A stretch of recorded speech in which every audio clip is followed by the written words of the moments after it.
So this is the first edition, first part of the Khoodeelaar television channel, Baby Angel Geronimo editions, being broadcast only on the internet, not on satellite, not on terrestrial, and most certainly not on cable platforms.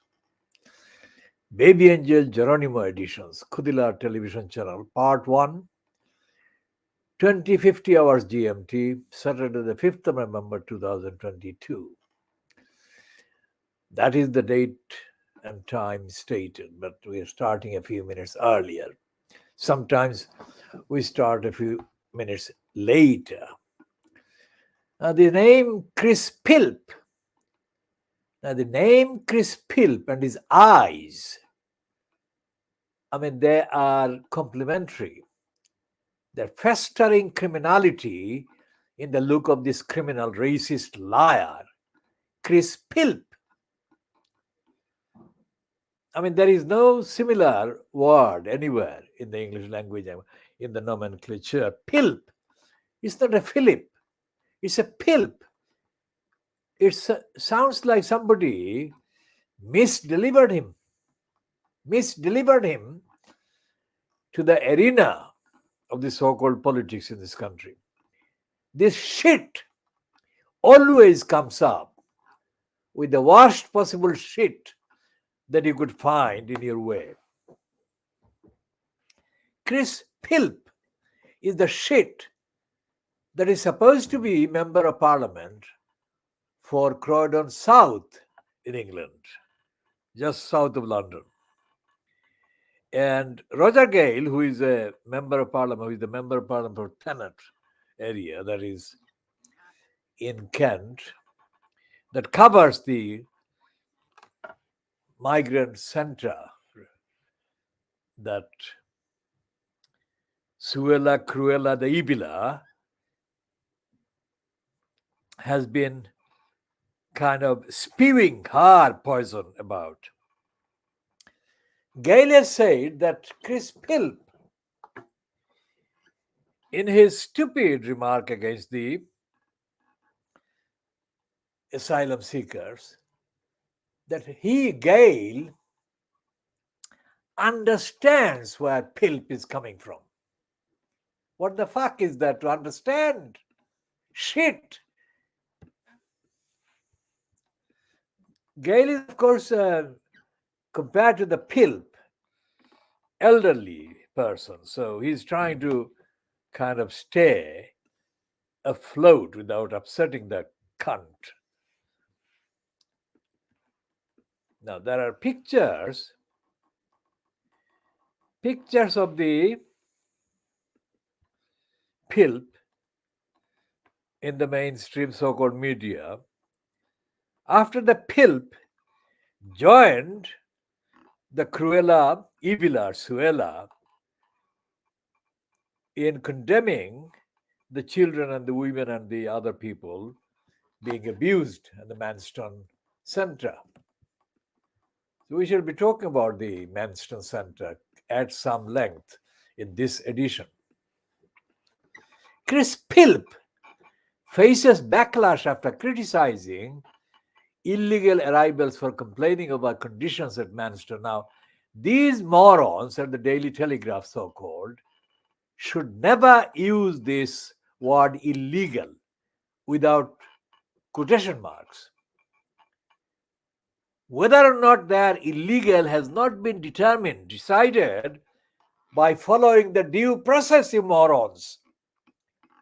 And until such process is manifestly, objectively followed and their status decided, you cannot call them illegal arrivals, you shitbags.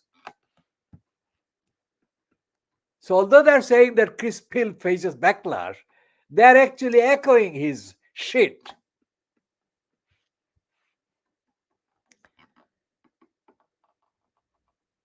And they're calling him a minister. What the fuck?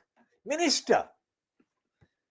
This post or this word, this should be kind of scrapped. Minister. Home Office minister facing backlash.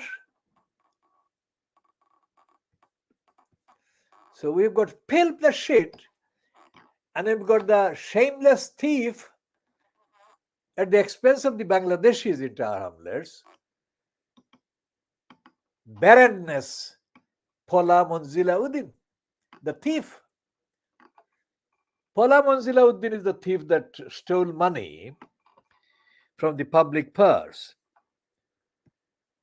And that was about more than 10 years ago.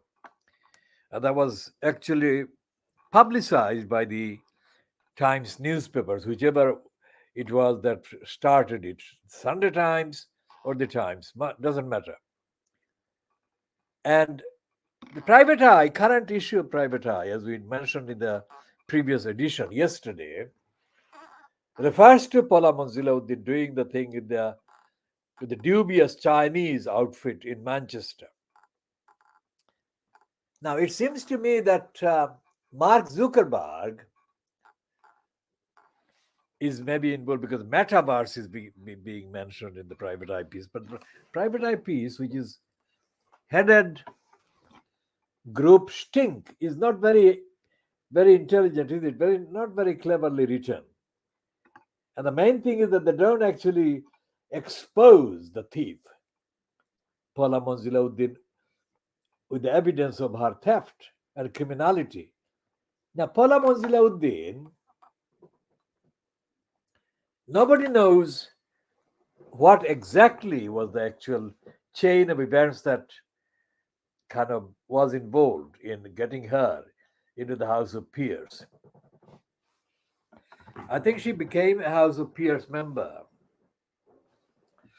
during the tenure in office of Gordon Brown. I don't believe that Gordon Brown had any real influence or central say in her getting on that list. But it was somebody or a number of people that clubbed together to get her into the House of Peers. How was it done? And why was it done? Now, most of the people who become members of the House of Peers or House of whatever, nobody knows how they become members of the House of Peers. And as Chris Bryant, Rhondda in Wales, MP for Labour Party, disclosed but has not repeated this statement, Harman the Crook Ousley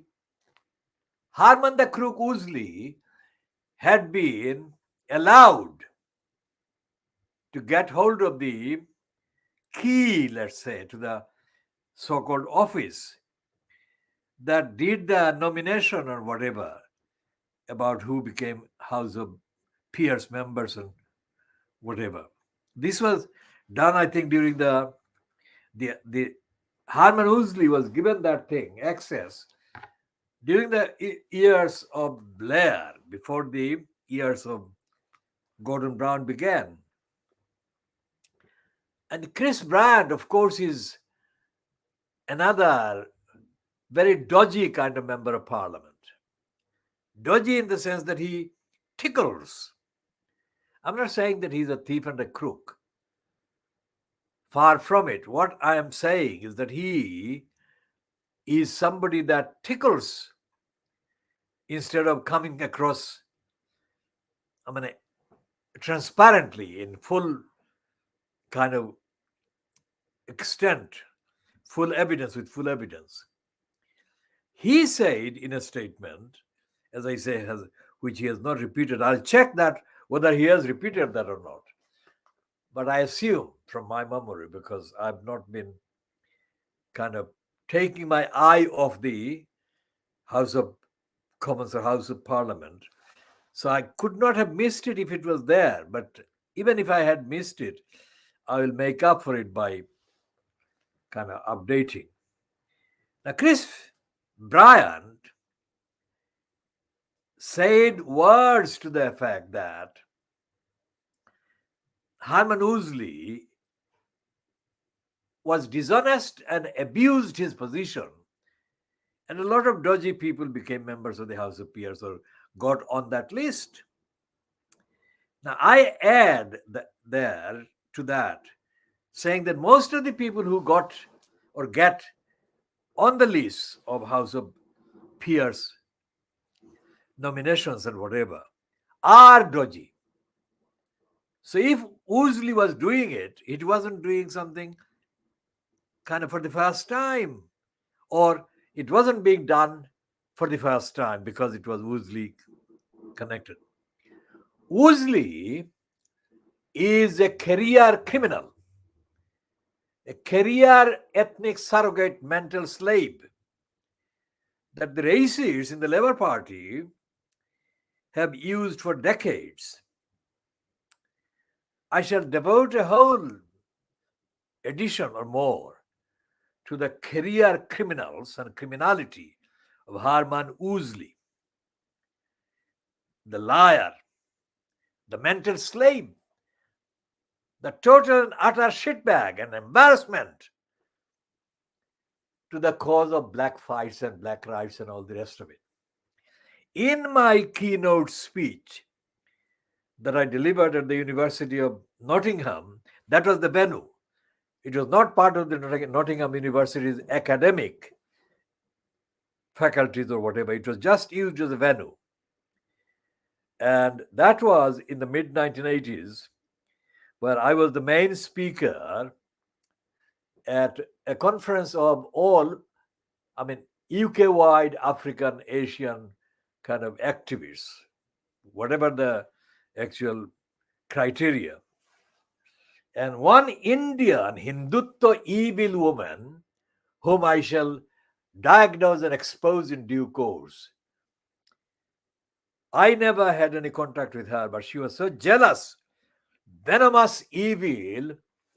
She was like on fire because of the effectiveness with which I gave the speech. Apart from that, I remember the comment made by Joe Abrams, not Abrahams, but Abrams. He was a Martin London councillor. Now, Abrams' stupidity came across in his recommendation to me that, that he spoke to me after I gave the keynote speech, which was on the record, on the evidence, was very loudly applauded, and people laughed and smiled and all the rest of it because it was effective. Now, the subject of my keynote speech included a reference to Harman the Crook Woolsey.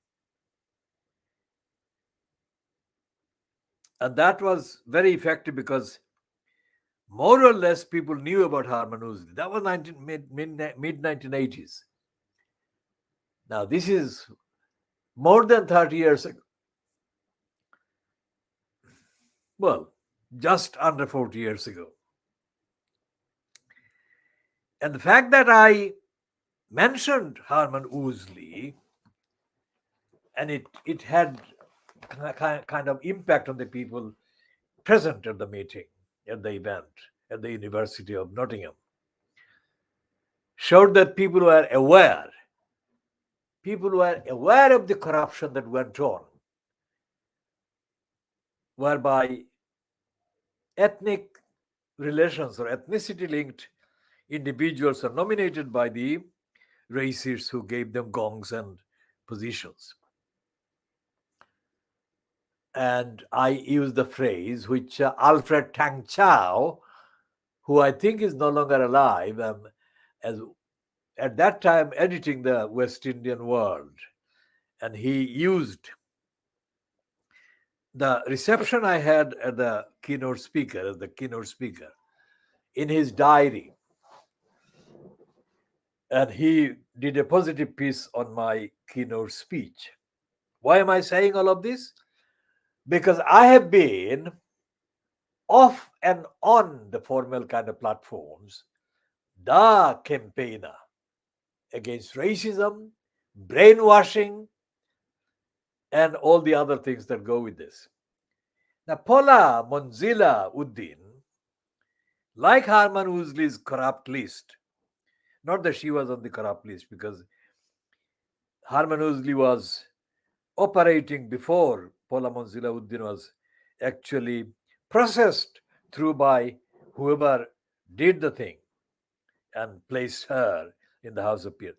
Paula Monzila-Uddin is one of the crooks that was considered to be suitable material to promote the cause of the Labour Party or whatever it was that they wanted her to promote. She was put in the House of Peers.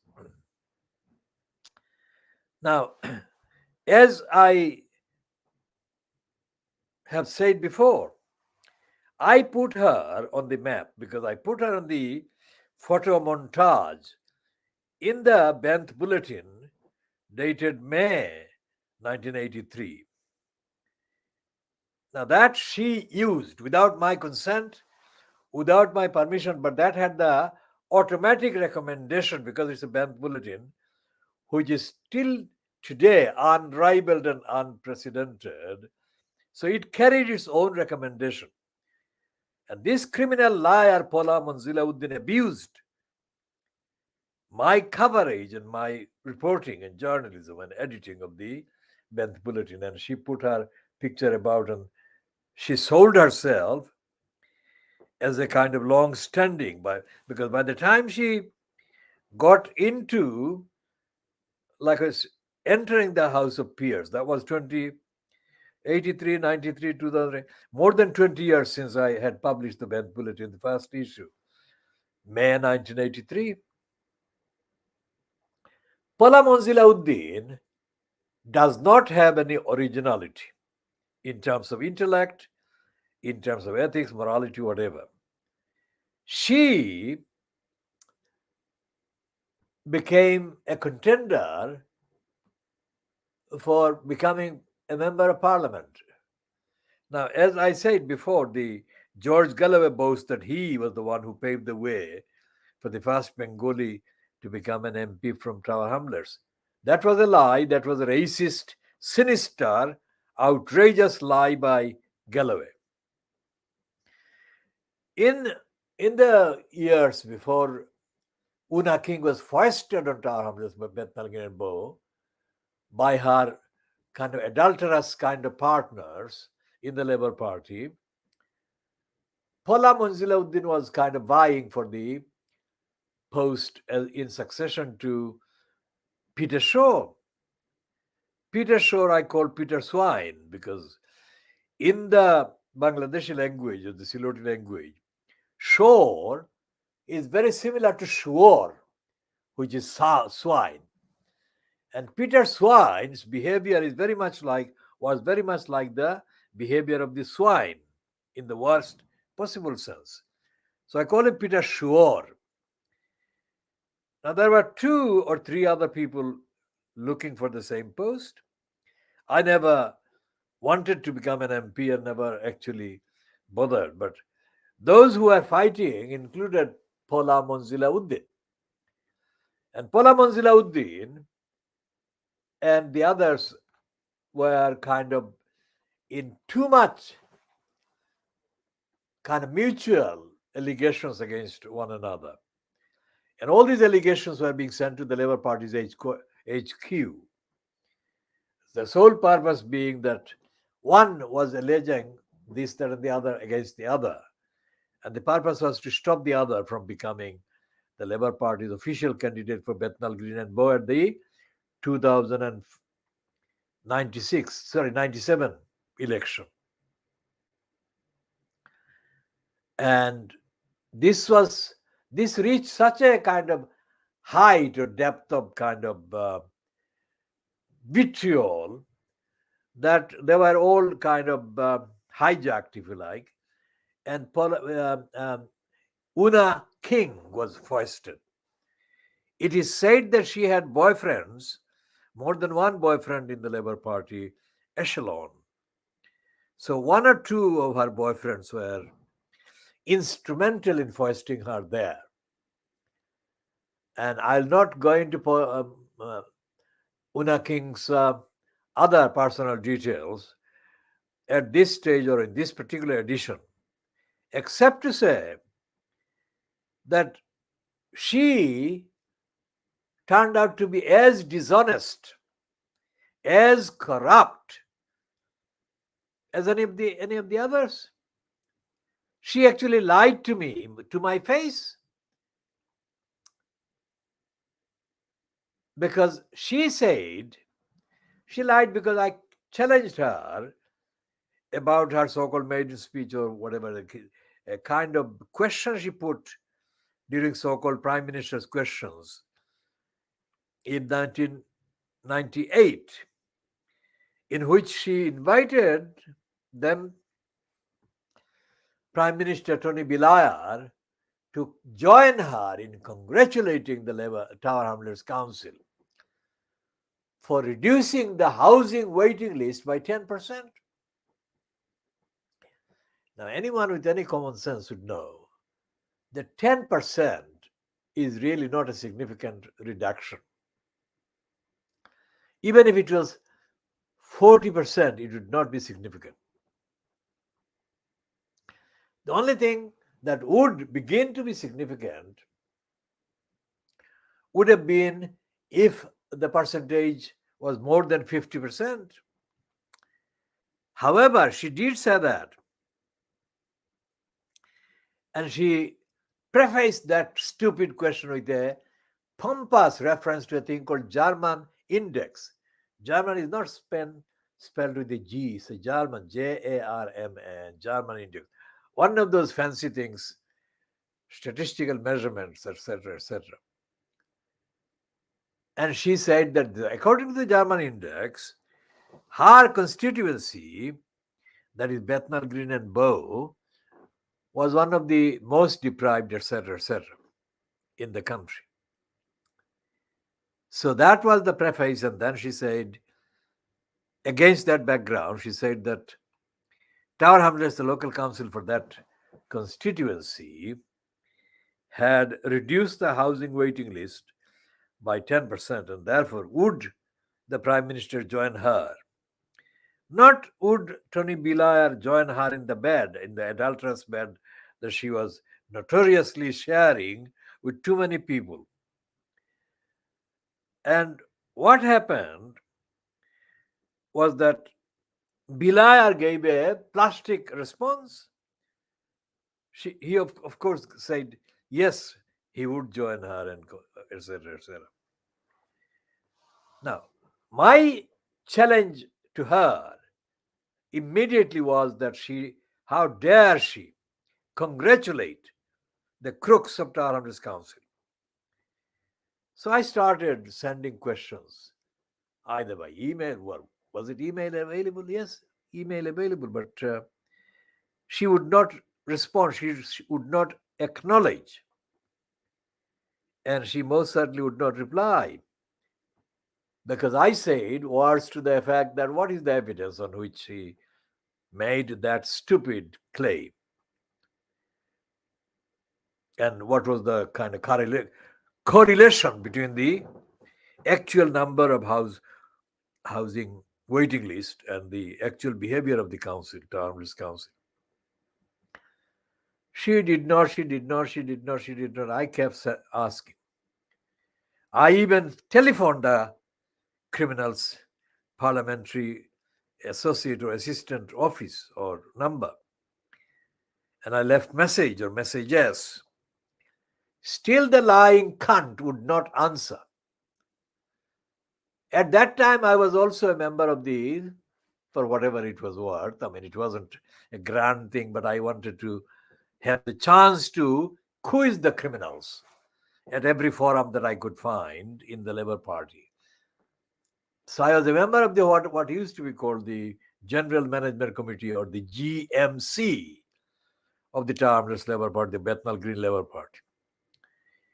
And at that Labour Party GMC meeting, the local MP, which was Una King, would appear, and she did appear. So I put to her face from across the table,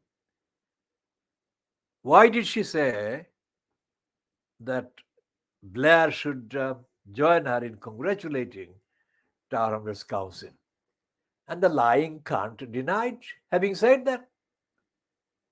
Now that was 1998. And This is now 24 years later. Let's check 24 years later if the counter is lying.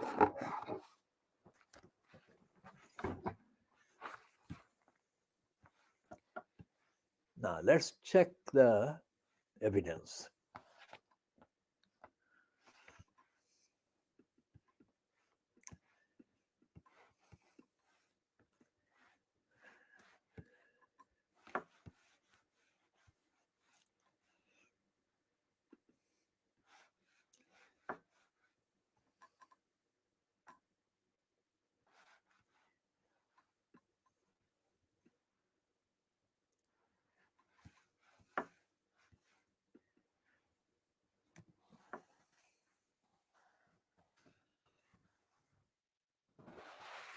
It was probably June 1978, if I remember correctly, without coming across the item yet.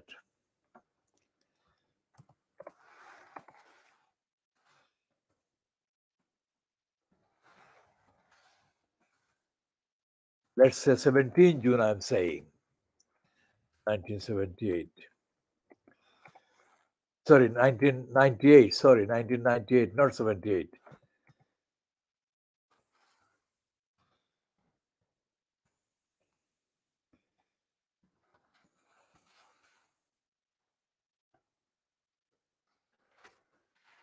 Okay. So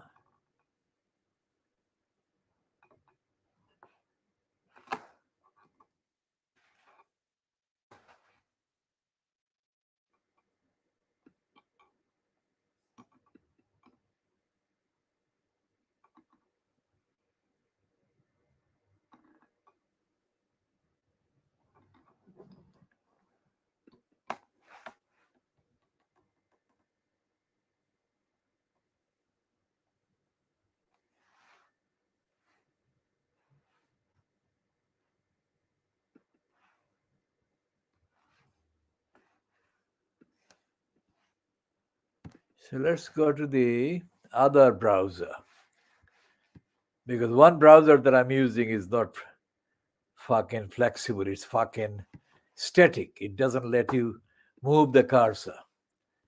So let's go to the other one that hopefully would allow some kind of flexibility on the cursor so that I can move down the page.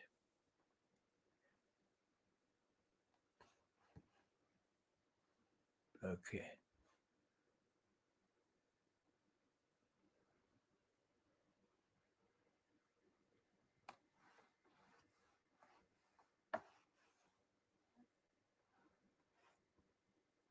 That way I can look at the actual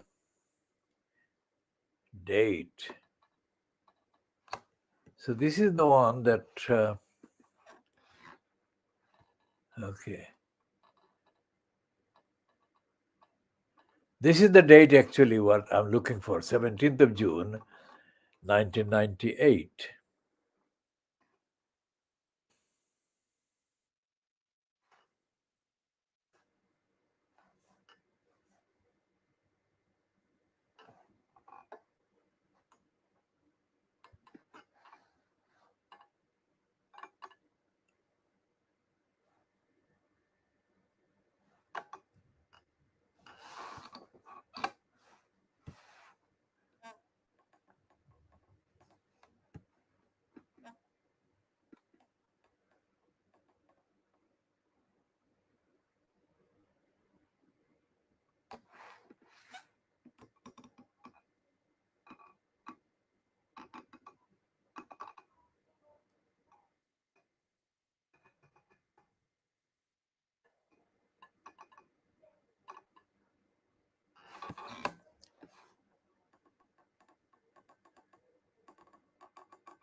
I mean, she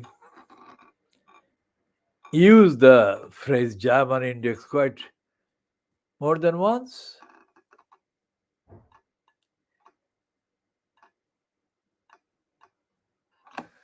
Showing off.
She goes just under 3,000 tweets.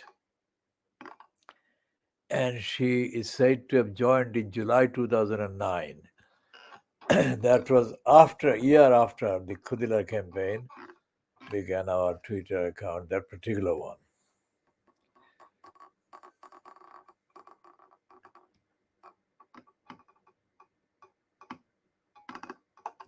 I'm still searching for that particular German index and the question of the congratulate Tower Hamlets Council.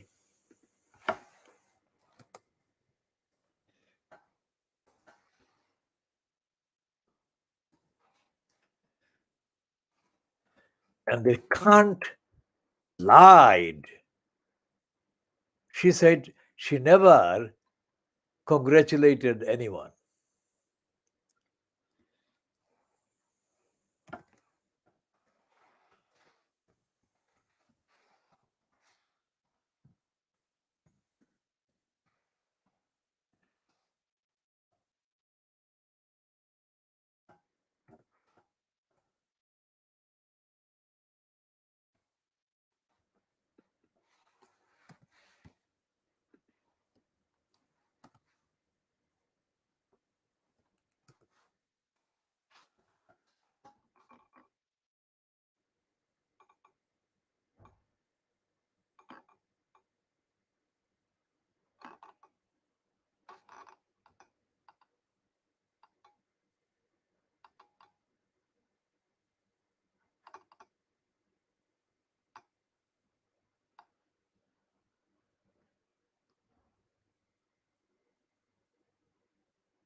All right, this is the Hansard Prime Minister's questions on the 17th of June 1998. All right, let's go to the question that the Kant put to. So the first one was Jim Murphy, and second one was William Hague. Third one was Hague. And the next one was Rosie Winterton. And the next one was Paddy Ashdown, the pants down Eddie Ashdown. He didn't take his pants down there, but that is the name that some tabloids gave him. Then Dr. Tony Wright. Then Mr. John Butterfield. Then Peter Pike. Then David Rafley. Then Yvette Cooper. William Hague. William Hague again. Hague. Hague. Sandra Osborne. Dominic Grieve.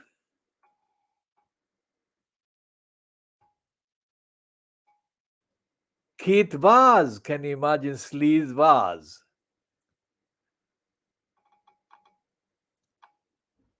Jonathan Said.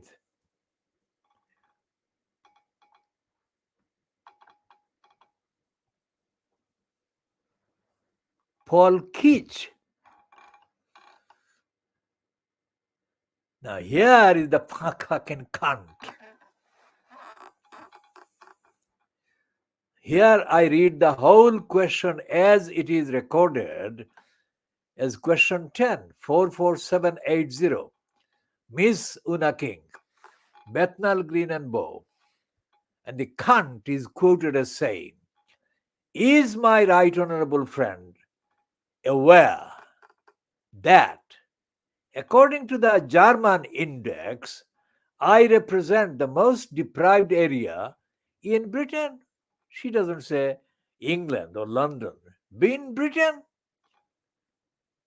Is he also aware that Tower Hamlets suffers from the greatest overcrowding in housing in Britain? In fact, 10 times the national average.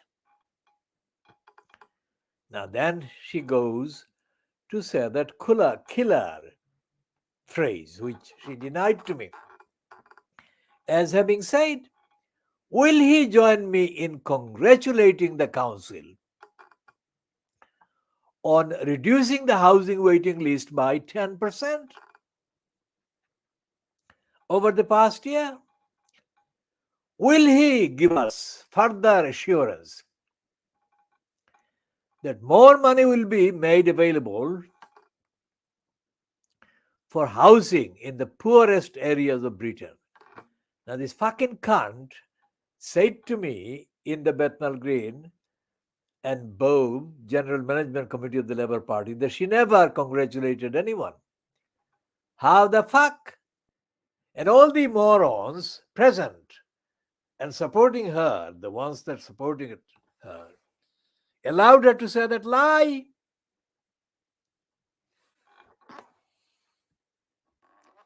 I'm not going to go into the answer, etc. This is the point that I was making about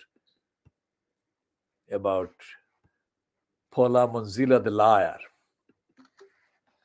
So I shall be going back to Paula Monzilla the liar and, as I say, leave this detailed analysis, dissection of the liars, including the fucking cunt Una King,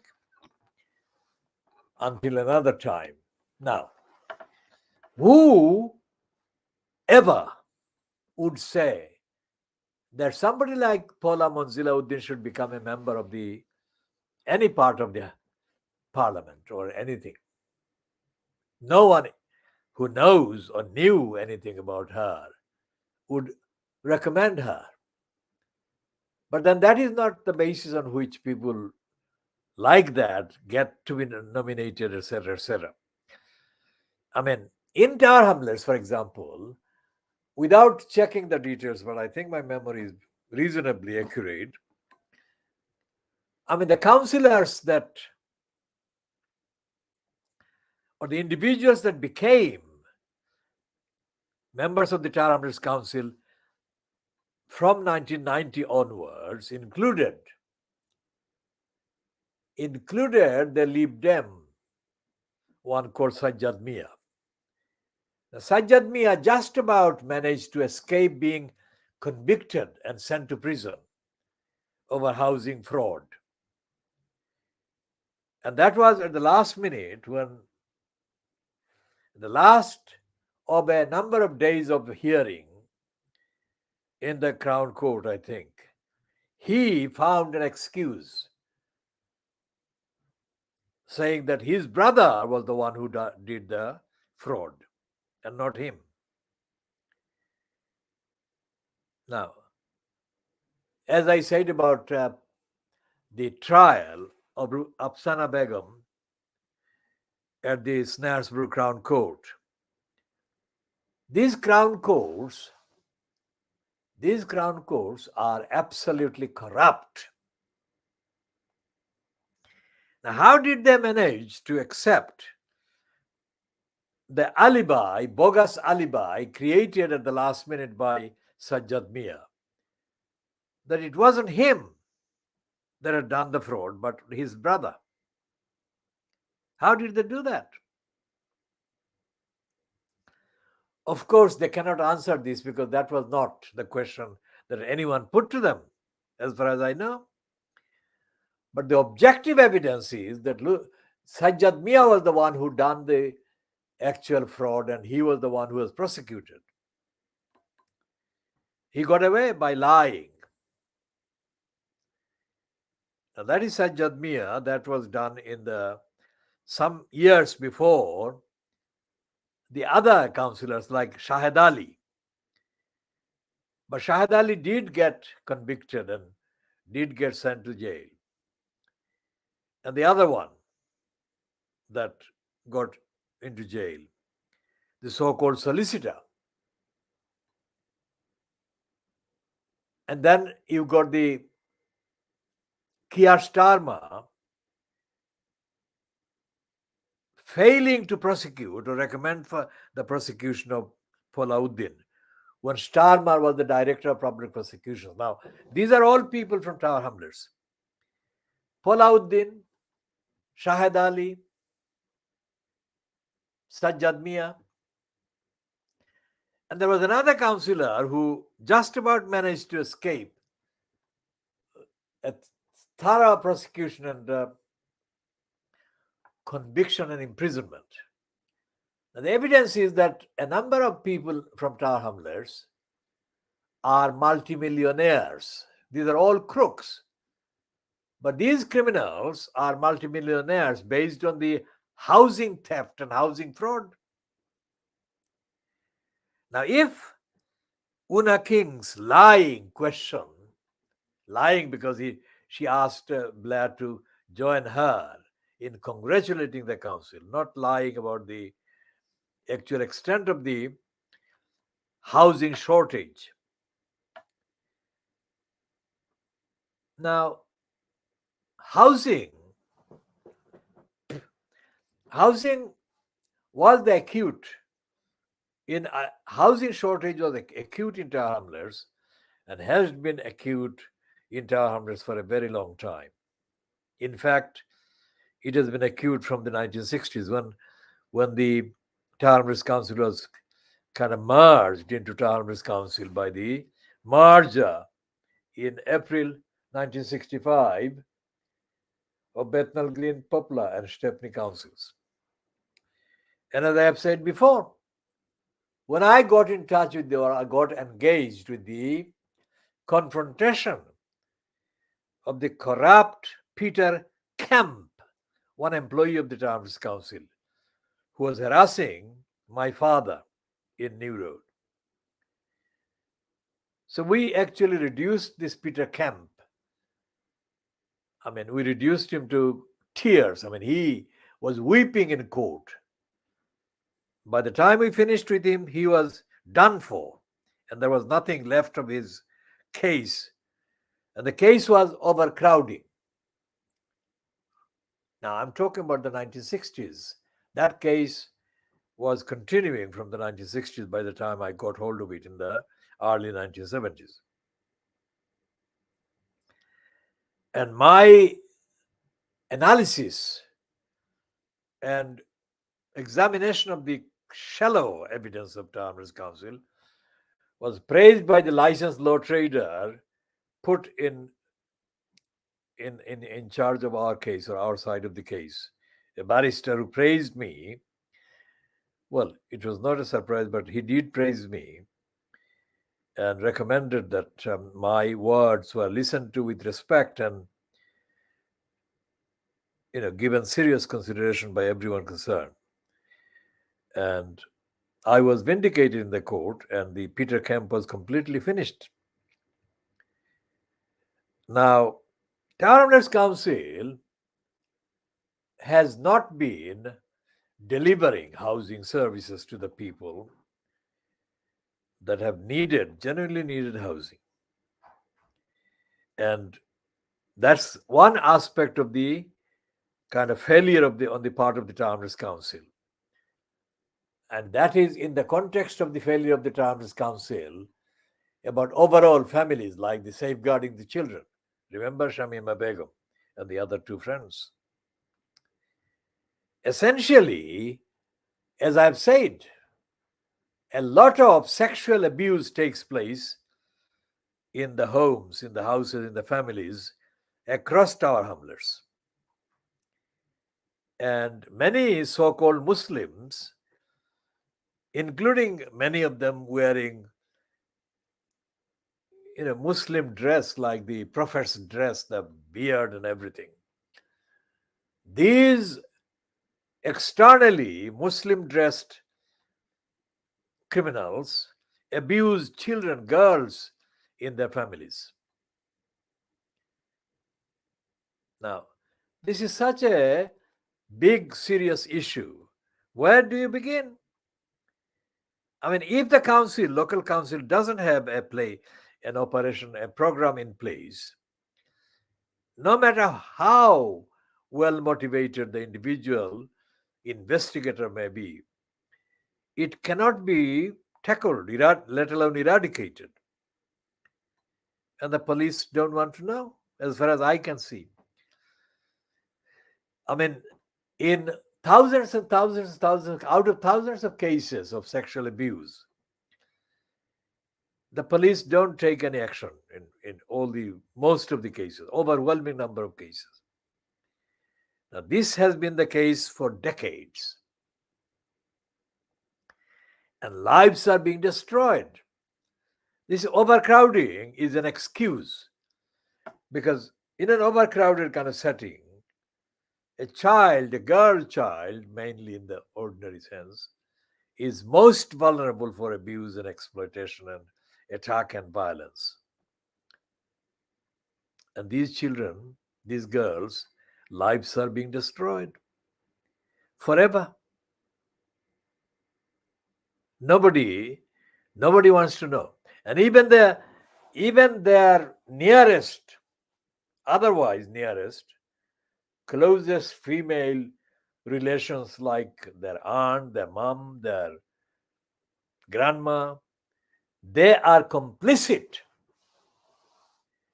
in the collusion with the criminals that abuse them. And these children are crying. And nobody is listening to them. So when Una, criminal, the cunt, congratulated the council, did she know any of this? Did she care about any of this? I don't think that she did. So the reason why I am so very passionate about wanting a democratic, accountable, transparent council 24/7 is because I care about the rights of these children, for a start, to begin with. These girls, wherever they are, right now, so many of them are in tears, and nobody wants to know. And Tarhamlar's Council has a history as long as can be drawn of denying or of being in denial of these sexual abuse going on. I mean, when they talk about the northern English areas where the Pakistani born or Pakistani origin sexual grooming gangs targeted mainly white girls and did all their worst abuse of these girls. They don't they don't even leave the room of possibility that things like tar hamlets could exist. Areas like tar hamlets could exist. But it does exist. They do exist. So you look at the list of the councillors now currently on the council. Which one can you actually choose and select and say that this one is different from the others and that this one or more than one is listening to the girls and trying to do something to stop these violations and the violence against the girls? I mean, how is it that the stark statistics that Una King retrieved by reference to the German index about overcrowding.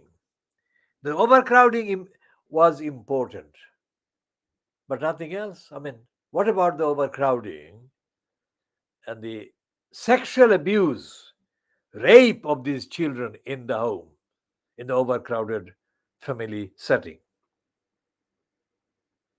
Why not talk about that? So we shall be talking about all of these. Okay, let's go back to the private eye issue about group stink. It stinks. What Palauddin is doing there with the kind of whatever she has been paid, we don't know. But she has got an interest in that thing called the parliamentary, all party parliamentary group, etc., etc. Now see what is it called? And they're saying that Uddin has now helped set up an all party parliamentary group on the metaverse and Web 3.0, which she is chairing. The group's secretarial services are being provided by UK, is it IIC?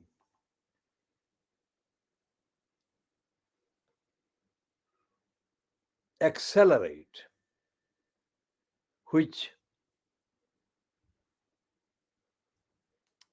has connections to the Chinese government. Its co-founder, Ivy, Ivy Liu is a Chinese name, Liu. So she is working with Palauddin. So Ivy Liu, known on her website, boasts on her website of being supported by the Chinese Consulate General in Manchester. And the private eye says after the comma, this consulate was the scene of recent violence recent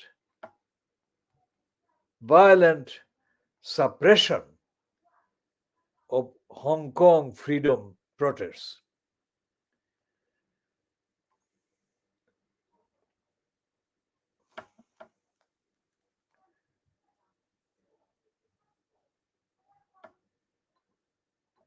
And it says few parliamentarians want much to do with it or do with the Chinese government at present. But what would Udin care about that? That is the private eye. Now, this is a timid piece and it is completely devoid of the truth of the extent of Palauddin's corruption and criminality. Now, those who are familiar with the other member of parliament, Inter Hamlers, who has been in place since May 2010, Rushnara Ali, may think that she is less corrupt than the others, but she is not. She is absolutely as corrupt as the others, and she is as ignorant as the others, and she is as disgracefully shameless as the others, because she kind of grins. She puts on a grin of a shameless, self-seeking moron when she poses along with the idiot from Bath who serves as the chair of this channel shit. And they both pose with Paula Monzilauddin. Now, what on earth is Rushnar Ali doing, posing with Paula Monzilauddin? The answer is that Paula Monzilauddin has adopted Rushnar Ali, and she refers to her as her daughter, political daughter. Now you can see how corrupt the link is. I mean, why would Rushnar Ali even allow Paula Monzilauddin to call her political daughter? Because nothing that Paula Monzilauddin has done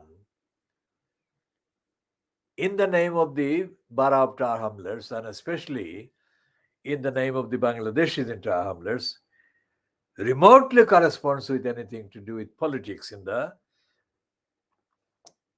pure sense. This is a grab. This is a filthy grab that is allowed to be enacted and perpetrated by all the opportunist operatives that operate the ethnicity-linked outlets in the name of the people of Tar Hamlers with bases in Tar Hamlers. And Paula Monzilauddin is given regular platforms to appear on the channel slaves. In other words, channel S. And nobody asks her questions about her theft. I mean, why would they? On channel S, which is run by the multiply convicted founder, so-called Jalil. He is a convicted criminal, convicted many times. So he grins and she grins and all of them grin. So against all this evidence, there is the grinning crooks on Tar Hamlers Council, grinning along with Lutfur Rahman. So who among these grinners can be relied on to stop grinning and start asking questions as to which one among them is the worst offender in depriving, in misrepresenting the community in Tar Hamlers and bringing the community into disrepute? Is there anything, a concept called good reputation and bad reputation, disrepute in the UK anymore? Because one of the Guardian writers, is it Marina Hyde, I think, in the last 48 hours or 72 hours, said that in British politics, you cannot be certain about anything because the next politician can be worse than the previous one. So, this is the summary of a state of evil. Satan is running the state.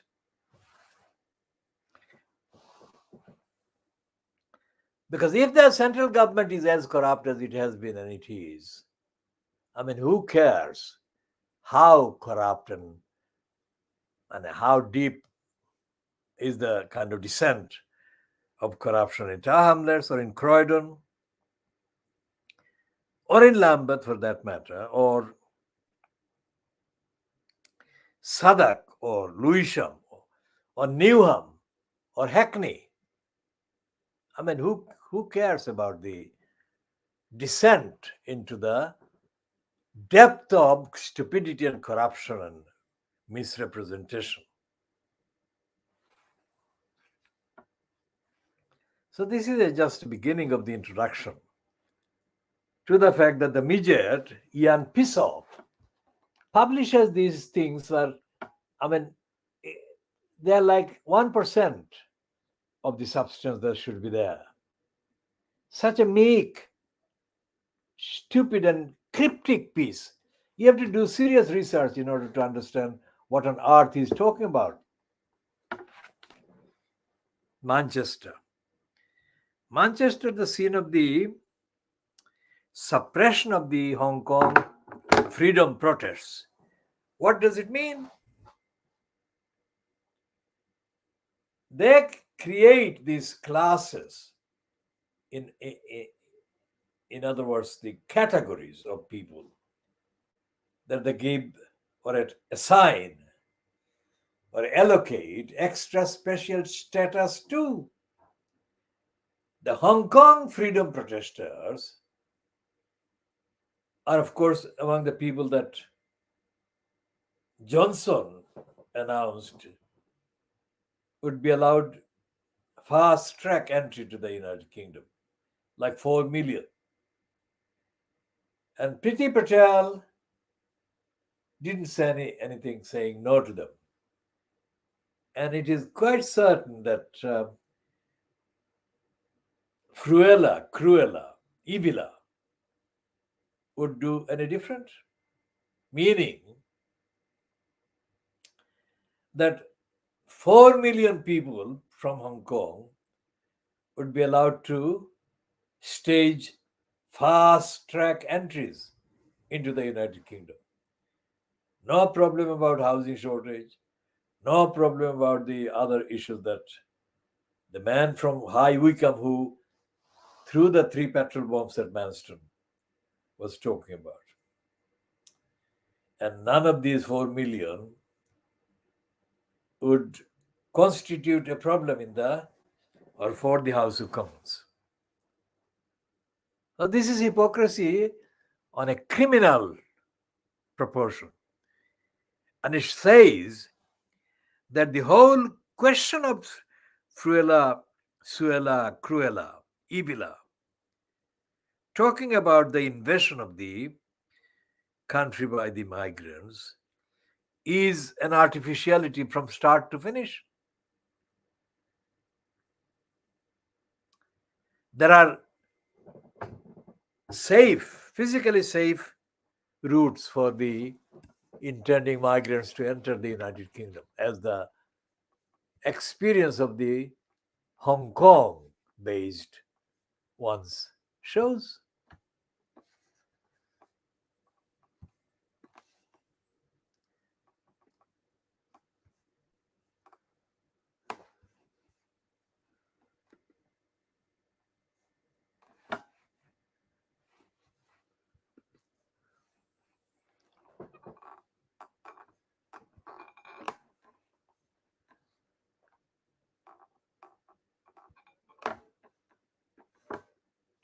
So we go back to the situation in Pakistan and what Imran Khan has been talking about in the march for the general election in Pakistan. And we mentioned that we are not going to discuss at length because there is so much to discuss about the details of the various aspects of the campaign that we need to have a full discussion only on a different length of separate edition. And we refer to Brazil and the victory, that is absolute welcome victory by Lula against the fascist Bolsonaro. And we talk about Suella, braver man, flying in a military helicopter, Chinook helicopter, to the Manston refugee center. This criminal, Suella Ibila, apparently was doing that, which I don't believe was the main reason, but let's move on to the next sentence. She was apparently flying in the Chinook as a means of escaping journalists' questions. Now, for heaven's sake, there is no British journalist that could ask her a question and stop her. No way. Nobody, including in the Guardian Observer, and of course not in the Times, and not on the other outfits. That does not exist a British journalist that can put a stop to the flow of a liar, either it's Fluella, Suella, Cruella, or any other minister. So that's a pathetic excuse to say that she was scared of journalists. I mean, if she was scared of journalists, she would not be doing what she has been doing. So drop that idiotic claim that she was trying to find an excuse away from us answering questions from journalists. Secondly, if journalists really cared about the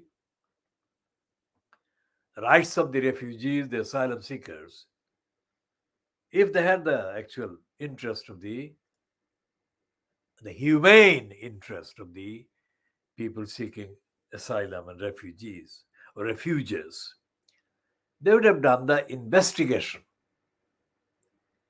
They really would have done the investigation, and they would have created such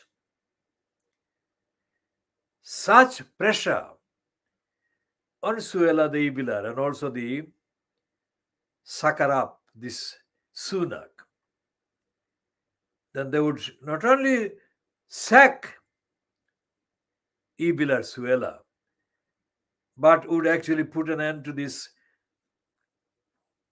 grinning face that this boy puts on.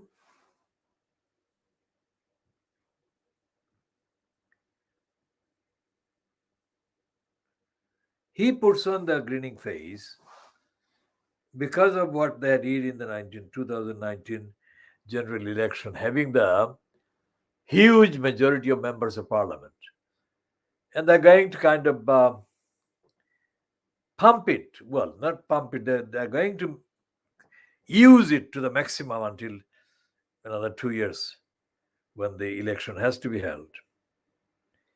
Now, what is Starmer doing in the 2 years? As you keep saying, Starmer is the criminal who allowed Paula Monzilauddin to get away with the theft in the House of Peers.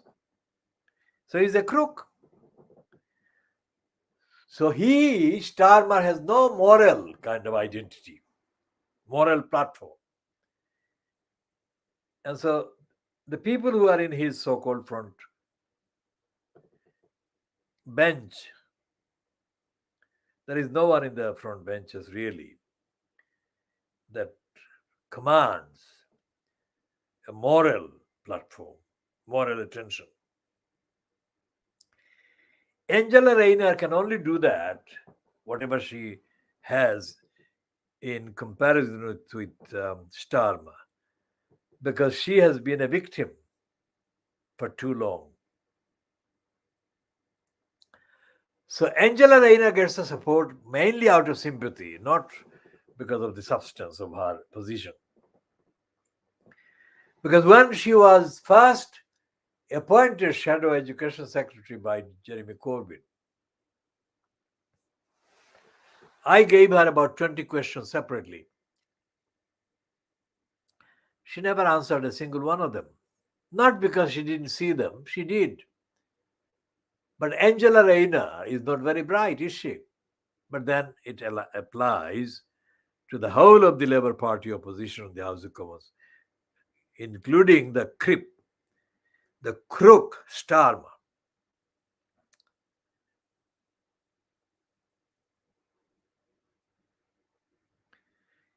So let's go back to the ending of this program, this particular time.